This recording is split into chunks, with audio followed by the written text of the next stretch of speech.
Hey guys, welcome to Split. Today we're going to talk about AirTags, Apple's AirTags. Nothing new here.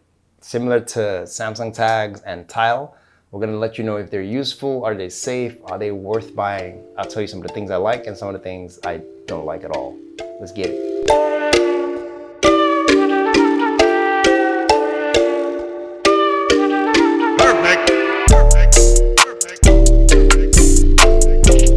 So like I said in my intro, there's nothing new here, and I'll explain while I do a really quick unboxing. So Apple's AirTags are similar to Samsung's SmartTags, which are similar to Tile if you've never heard of them. Maybe you live under a rock or something. But what these things do is they're tags of some kind that you can use a Bluetooth network of people who are on that similar network to tell you whenever you lose something. So you put that tag on a bag or keys or something important that you want to keep track of. And whenever you're out of even your own Bluetooth range, other people's Bluetooth network can find that tag, identify it, and relay that message back to you to say, this bag you're looking for is here, or this you're looking for is over there. Great invention, I think it works. What Apple has done, as classic Apple is, Apple just waits a while for people to perfect something and they take it and they take advantage of their brand equity and their marketing ability to blow it out of proportion. And that's great. That also pushes the industry forward on the positive side. On the negative side, you could be killing an industry that was struggling to survive in the first place. In this case, Tile, for example. They're neither the bad guys or the good guys. To be honest, it's just business. So Apple has released AirTags, right? This is what they look like. Very convenient. If you pop it open, it shows you how you can set it up. It works on iOS, iPad, whatever. It's a pretty simple circular device, very small, very convenient. That's one of the things I like. Let's start with that. I think it's the sizing. The sizing is really small. It's what a tag should be. It's better than Tile, which I've owned, and it's better, in my opinion, than the Samsung AirTags in terms of ergonomics. Hear that? It's just powered on because my iPhone is somewhere in range. Yeah, it's somewhere in range. So this is what it looks like. It has a stainless steel back, and it has a nice ceramic white front. And then you can tell it what you want to tag this AirTag to. So for example, I'm gonna say luggage.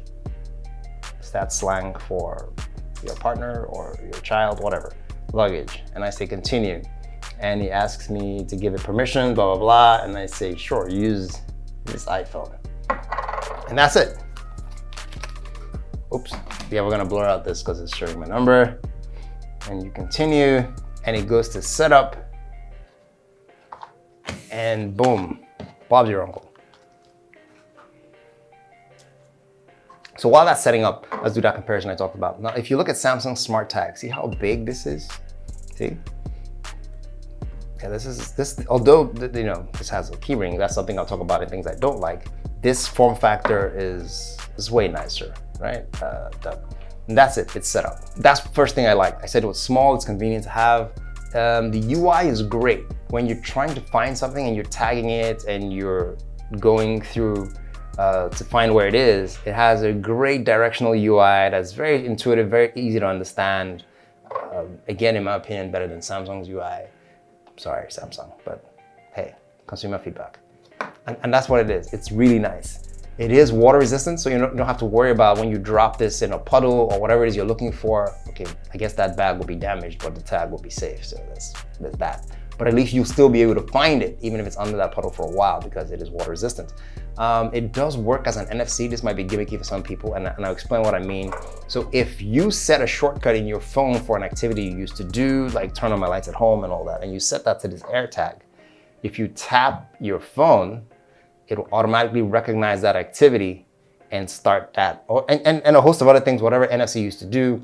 Fine, you may not need this AirTag to do that, but it's good to have that option. It is there.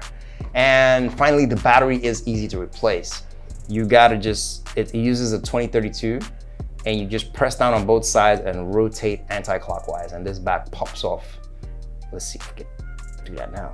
See, and this back pops off, and you can swap out this battery. This should last you at least for about a year, give or take, depending on how you use it. And then you replace it with the positive side facing you. Bob's your uncle. You're back in effect. And those are the things I like. Like I said, nothing new here. It's not magical. But here are the things I don't like. And some of them might be a bit controversial. So let's start with the nitpicking.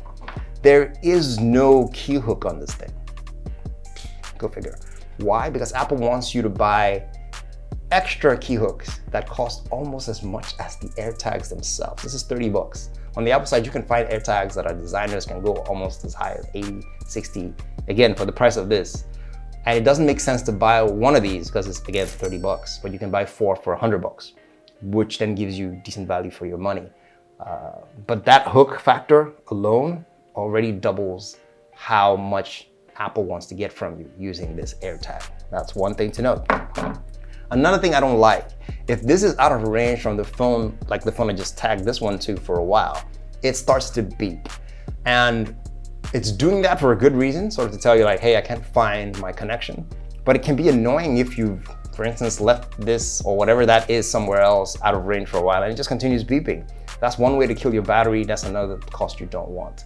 So I think it needs to have a timeout of some kind. And since you're going to find it anyway using the Find My app, why is it beeping aimlessly since I didn't ask it to beep? My opinion, don't judge me. That's how I feel. I don't like it. Now, another classic one. I cannot, while I'm able to use my phone to find whatever this is tagged to, I cannot find my phone with this thing. You would think that's a two-way conversation that should happen naturally, but I can't click this. Unlike the Samsung one, which is a bit blocky, I can double tap the center here and it'll beep and find my phone. And if you have my kind of iPhone, for example, this is the iPhone mini, I lose it in random locations in the house, can slip between the cracks.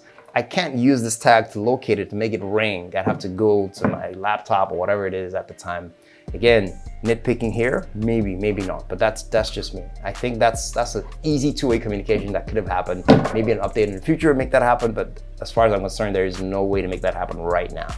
Keep that in mind. And one of the biggest ones for me is security.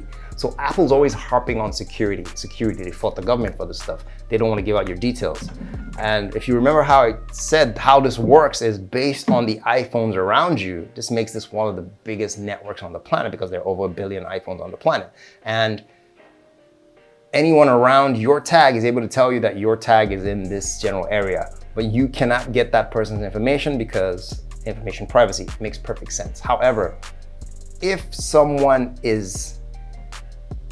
steals this, my backpack or something, and has an iPhone and it tracks that backpack near them, it will send a notification to the iPhone user to say that, oh, there's a tracker near you and it's your choice to disable that. So if that thief chooses to disable it, and unfortunately there's no other iPhone in the vicinity, fine, low probability, but there's none, it makes it a bit harder to find that thing you're looking for with the tag.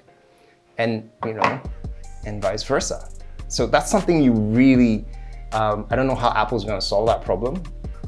Again, because it gives you the advantage, or if I wanna track someone, well, let's look at it from that side. If I wanted to track you, I could put this on you and essentially track you. Oh, sorry, holding the wrong one. I could put this on you and essentially track you, right? How is that legal? I don't know. Again, there's some blurry lines here we need to talk about. Well, not me, I guess, that's Tim and co, but I'm sure there's something we can figure out. And those are my main concerns, my pros and cons. But other than that, it is a good tracker for the form factor. Price, I don't know. You guys let me know what you think. Is this something to be concerned about? Is this something we should be talking about as consumers in terms of our privacy? Let me know what you think in the comments below. That's my time, guys. I will see you in the next video. You guys take care, keep washing your hands. Don't lick door handles. Those days are gone. See you in the next video. Take care, guys.